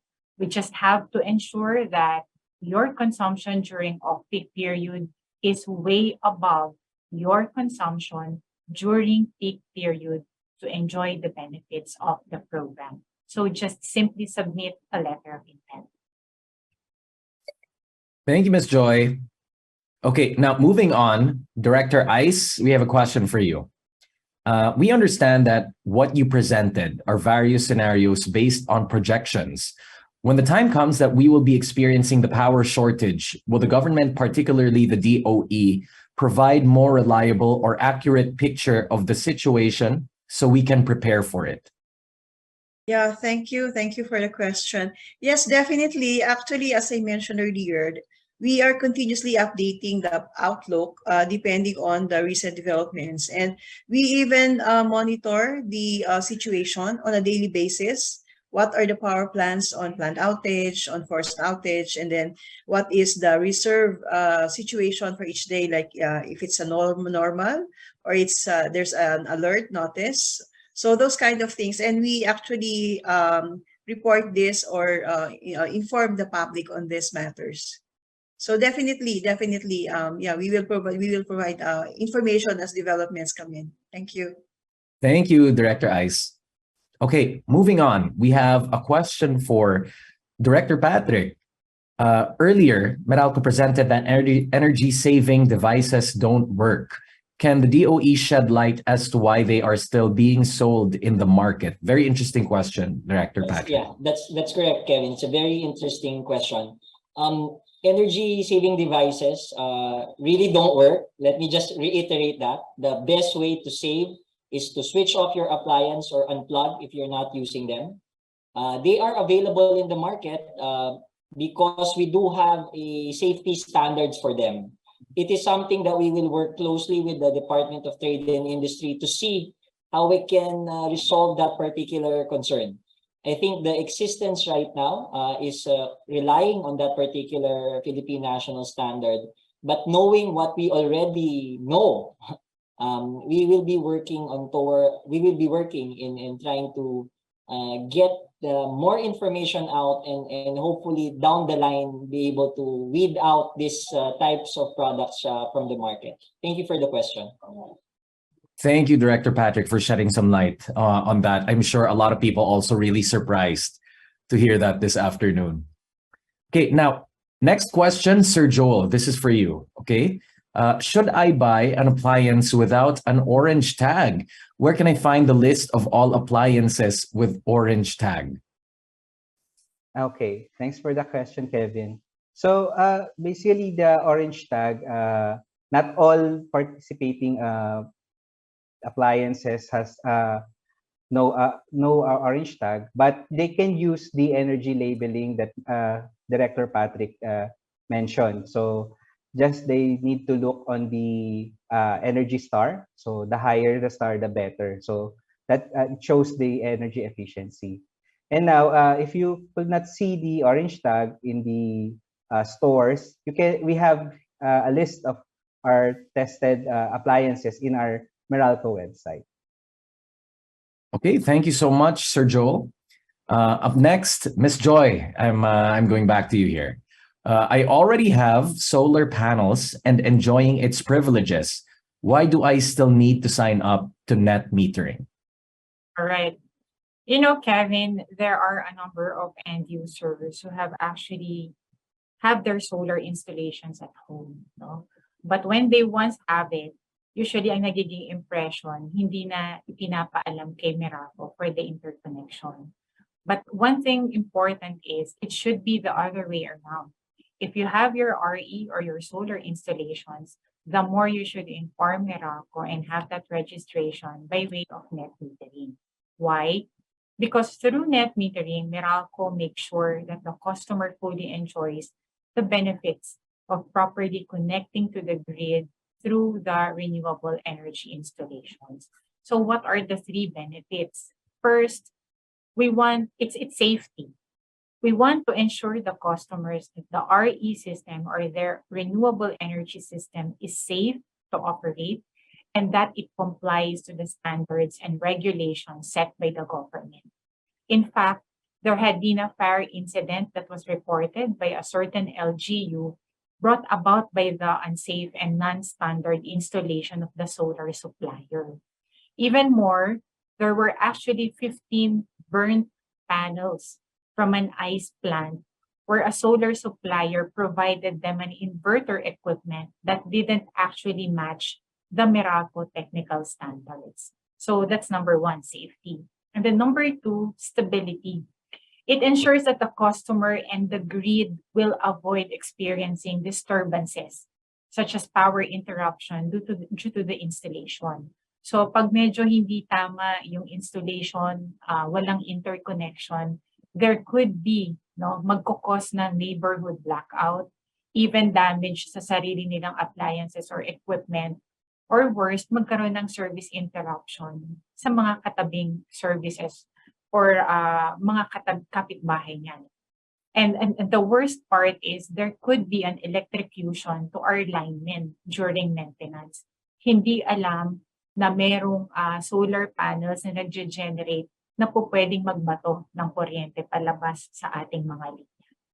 And lastly, the third one is on sustainability. It ensures that the customer is correctly billed for their energy. You know, yung mga unregistered RE installations natin that export energy to the grid are considered as additional imported energy for consumption by the customer. Thus, nag-i-increase pa yung consumption because currently, when you are not on a net metering, ang ginagamit natin kasing meter right now is unidirectional. No? Ibig sabihin, one way lang, nag-i-import lang tayo ng kuryente. But when you have your solar installation and there's so much solar energy na napoproduce, magbabato ngayon siya. So that forms part yung two-way. So kung magbabato ka, kailangang malaman ng distribution utility mo para mapalitan natin yung metro mo that will allow us na magkaroon ka ng two-way flow of electricity. Alright? Therefore, any excess electricity not consumed in your home or your business will now be exported back to Meralco and Meralco will now compensate the customers through credits in their monthly bill. So that's safety, stability, and sustainability. Thank you, Ms. Joy. Very relevant, especially now that a lot of people are starting to resort to renewable energy. Okay, next question. Director Ice. During the tight supply months, what can the government do to help soften the increases in electricity rates? Yeah, thank you, Kevin. Actually, that's exactly the topic we're having right now because we have to relate the energy efficiency or conservation measures with that of the electricity cost we're using. Because the electricity cost we're using is kilowatt hour consumed multiplied by the peso per kilowatt hour. On the peso per kilowatt hour, we can only do so much because this is based on the contracts or the power supply agreements of the distribution utilities with their power suppliers. And but on the kilowatt hour, if we have energy consumption reduced to a certain extent because we are observant of the energy efficiency programs, then if we multiply it, it will be lesser than we have if we will consume the same, right?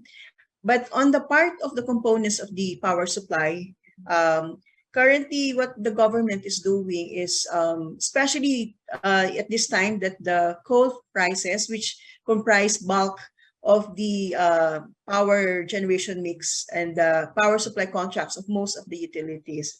Well, the DOE, together with the industry participants like the generation companies, have proposed that the coal tariff will be zero import tariff to be imposed on coal.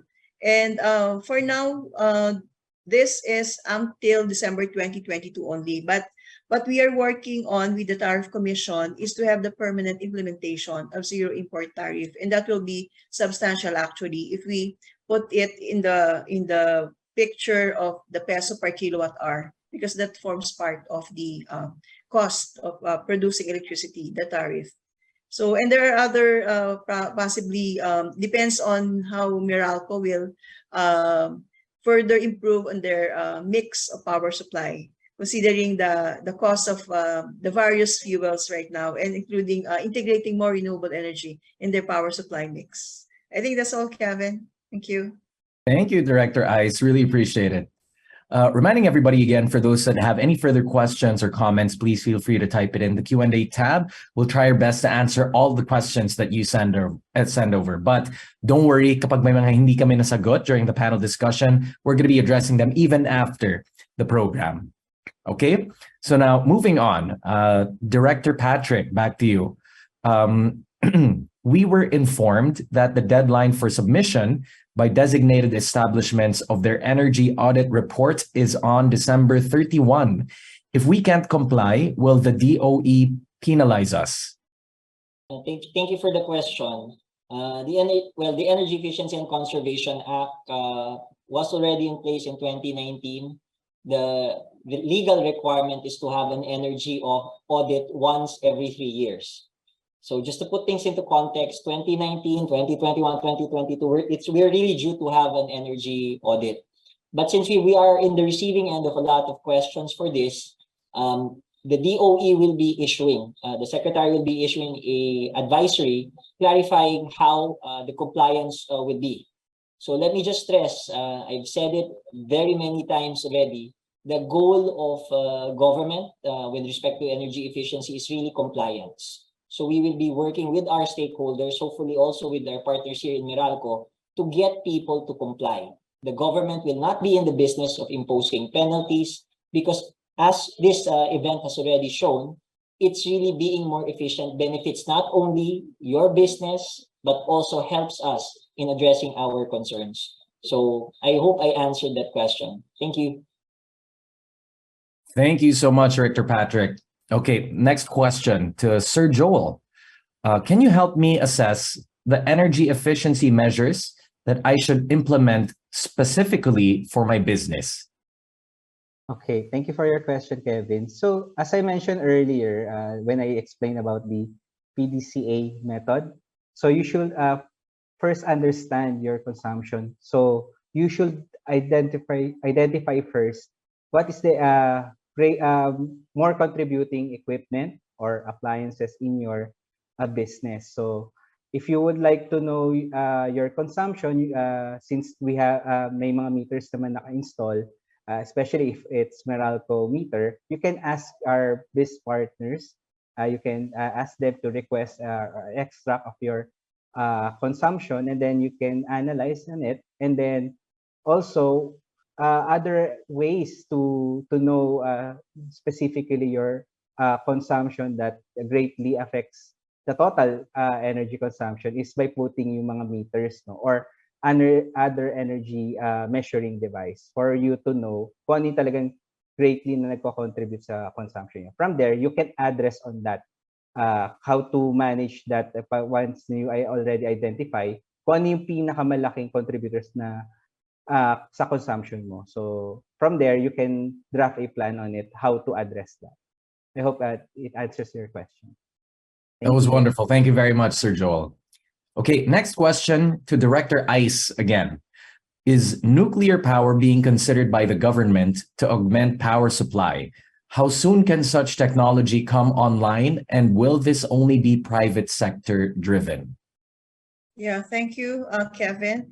Definitely, nuclear power is always an option for the government, since the initiatives to be able to be ready to have a nuclear power plant is on the way for the past years.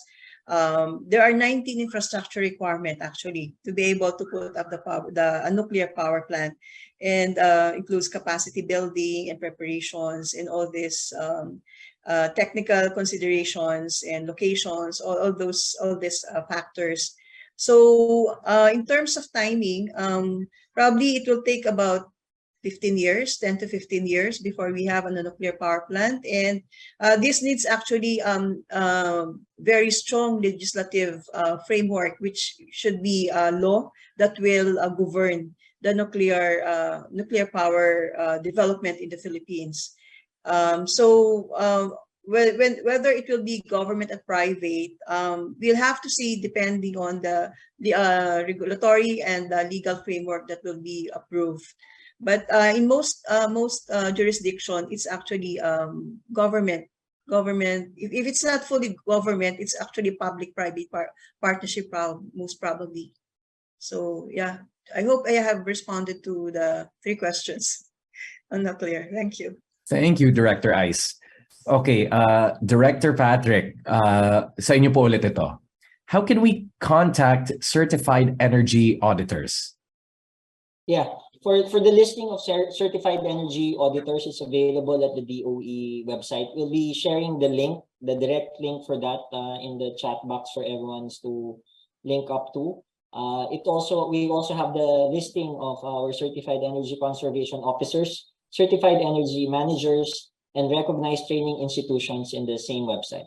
Thank you. All right, thank you, Director Patrick. Okay, Director Ice, back to you again. Hi, Director Ice. Based on 2023 power outlook, power supply in March 2023 will be thin due to scheduled outages of power plants. Is there a possibility that we ask some of the power plants to move the scheduled outages ahead of time from the graph Jan 2023?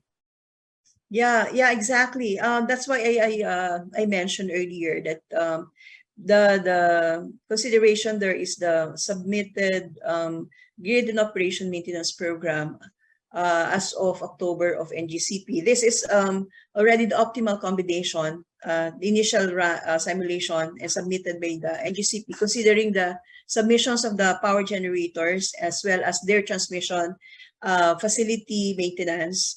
But we still have to approve it, and in fact, we will have a meeting tomorrow with NGCP because based on our analysis as shown in the the reserve profile outlook, we may need to consider probably moving some of the power plants schedule. Definitely not during the summer quarter, but rather probably earlier or much later during the 4th quarter, just to balance or equal the reserve profile that I have shown.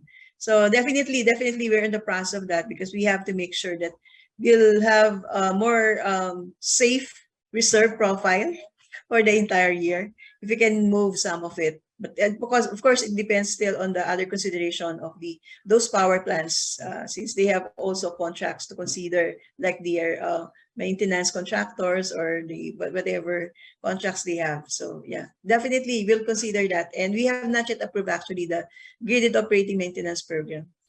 And we're in the process of reviewing that. Thank you. Thanks, Director Ice. Okay, Miss Joy, we have a question here for you.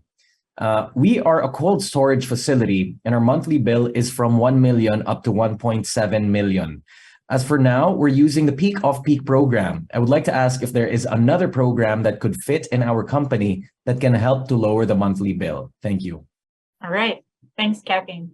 Well, number one on peak of peak program, for you to maximize your savings on this program, please do try to explore and revisit the pattern of consumption.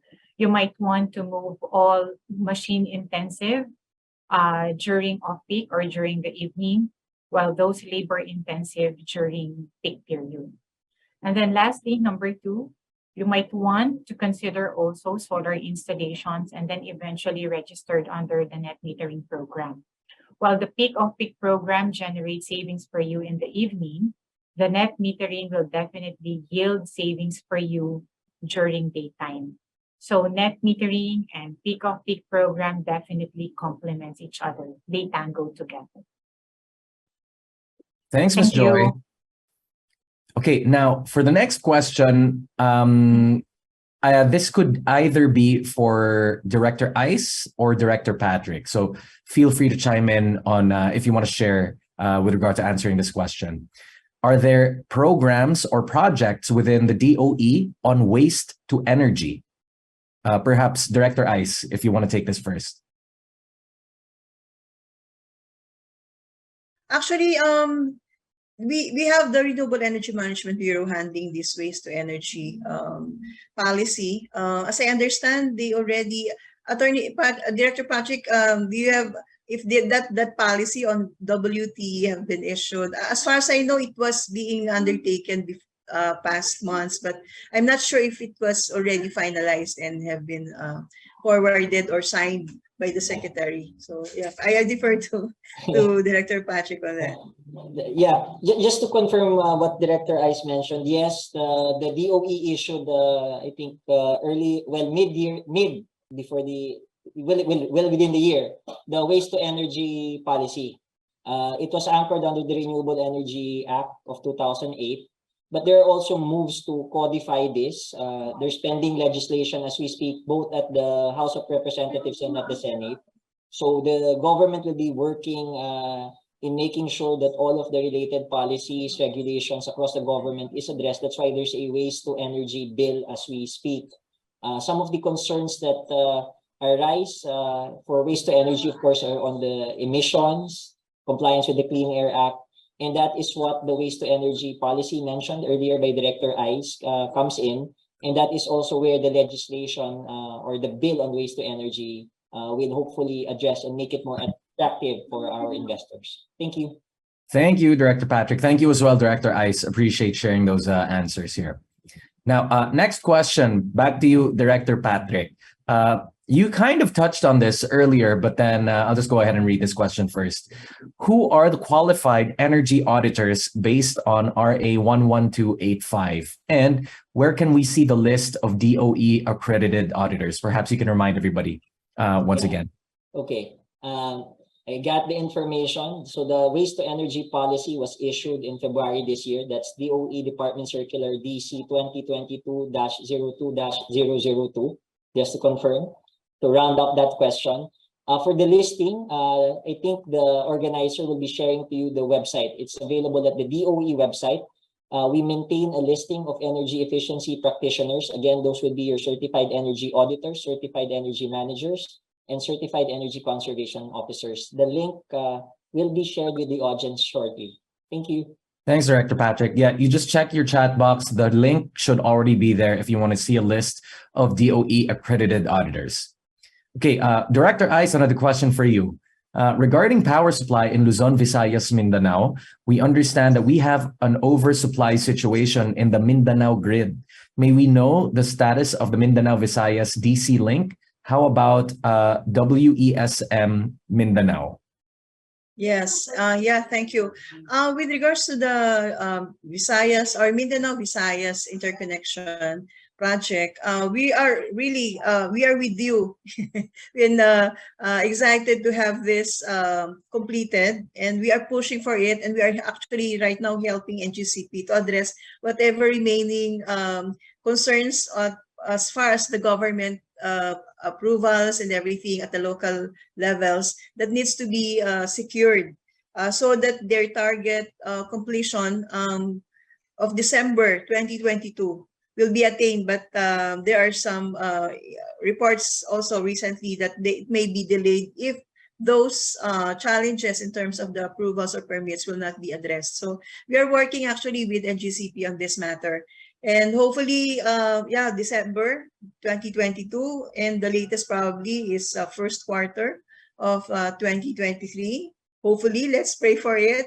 And then with regards to West Mindanao, the target now is we're really working hard also because we are committed to have this December 2026, December 26, 2022, not 2026, December 2026, 2022.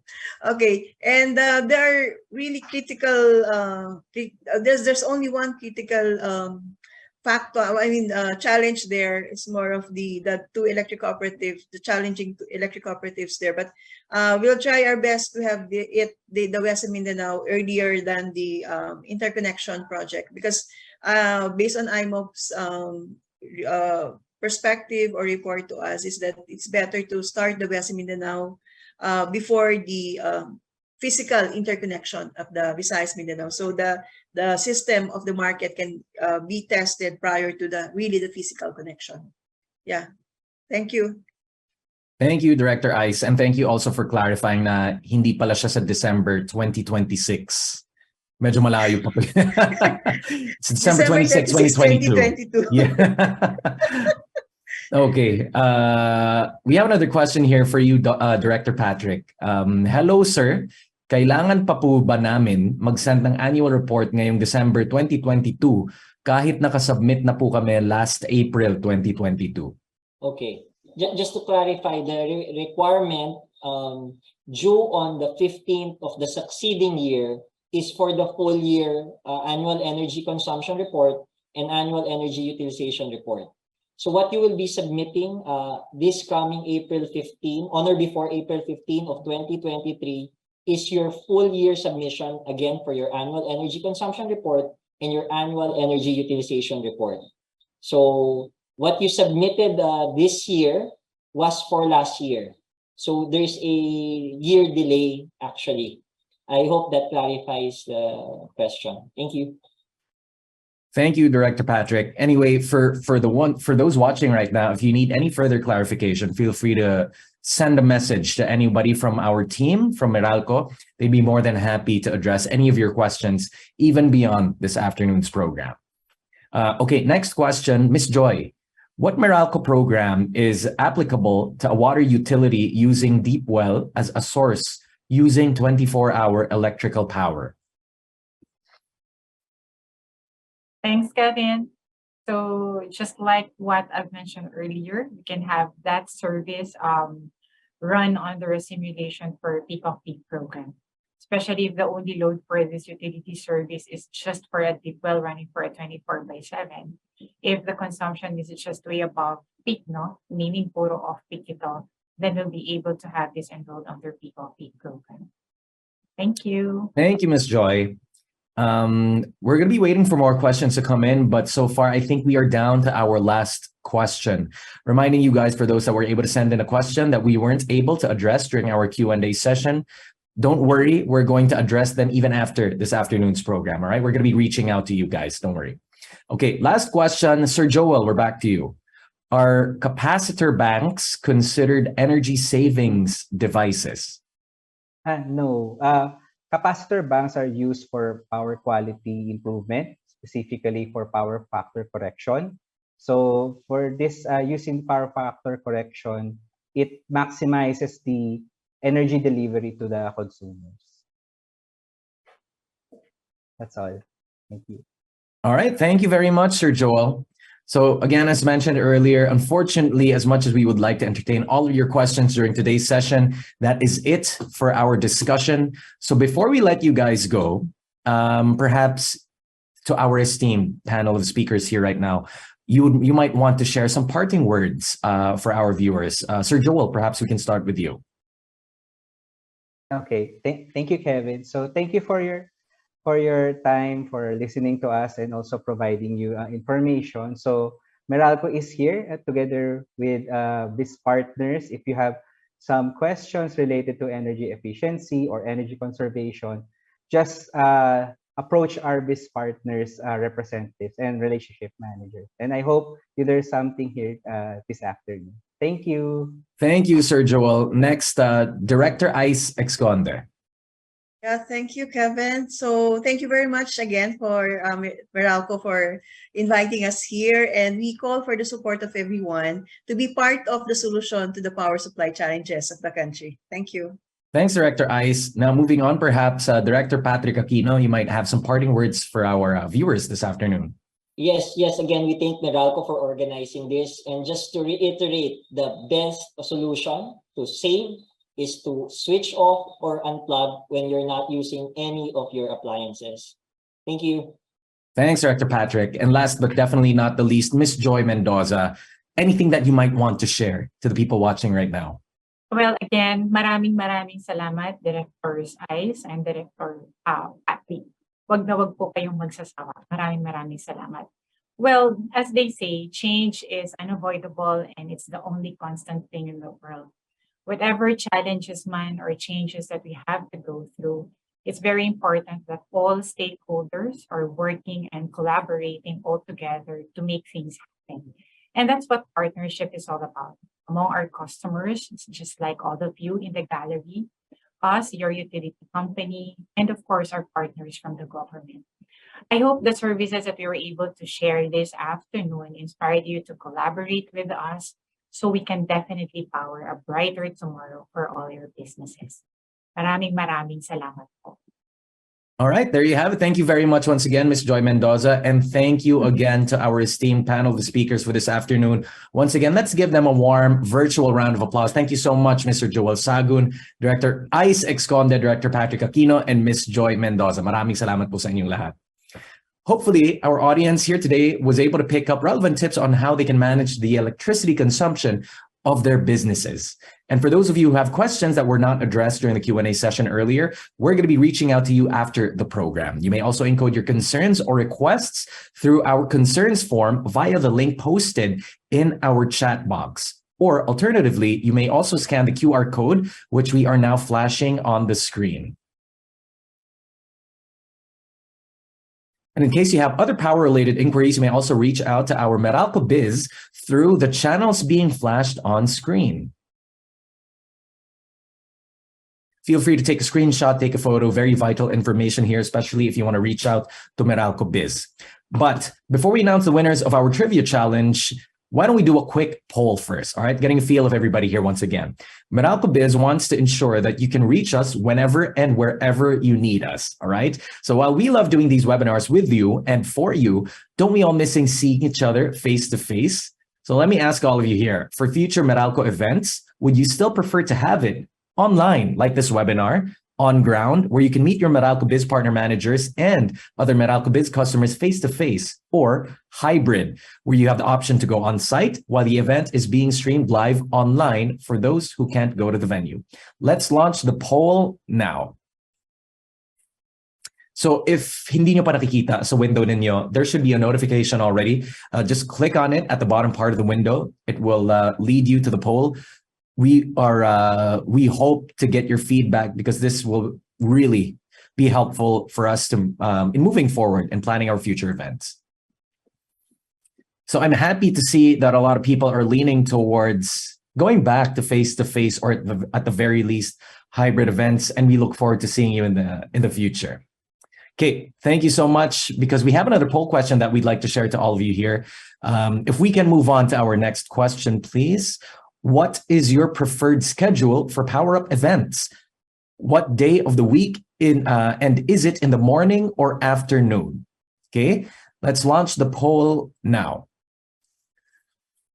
So earlier, we tried to get a feel of if you wanted to attend on-ground events, hybrid events, or virtual events. Now, we are asking for when and what time of the day you'd prefer to have them on. Lots of hindi mga morning people ang karamihan dito. Lots of people opting for the afternoon. Very good choice. And thank you so much for your wonderful feedback. This will definitely help us in planning our future events. Okay, so now circling back to what I was mentioning earlier, we are now finally about to announce the winners of our trivia challenge for this afternoon. So please pay attention, because I'm going to be reading out the names of the winners for this afternoon. Congratulations, Janiel Telin, INC Museum, Lester Philip Loalhati from Globe Telecom, Sheila Villanueva from Tykes Trading Inc., and Mary Grace Villasoto from Altus Communications Inc. Once again, our 4 winners, congratulations, Janiel Telin, Lester Philip Lualhati, Sheila Villanueva, and Mary Grace Villasoto. So please wait for the message and personal call from our Meralco representatives who will advise you on how to claim your prize. Congratulations once again to all of you. Really appreciate your participation. Now, before we conclude this afternoon's webinar, we would highly appreciate it if you can answer our short survey in just a few steps. We value your inputs and insights and would welcome receiving your feedback regarding your experience here at Meralco Power Up Live. So all you need to do is scan the QR code that you now see on your screen. Or you can also just choose to click on the link that we are posting in your chat box.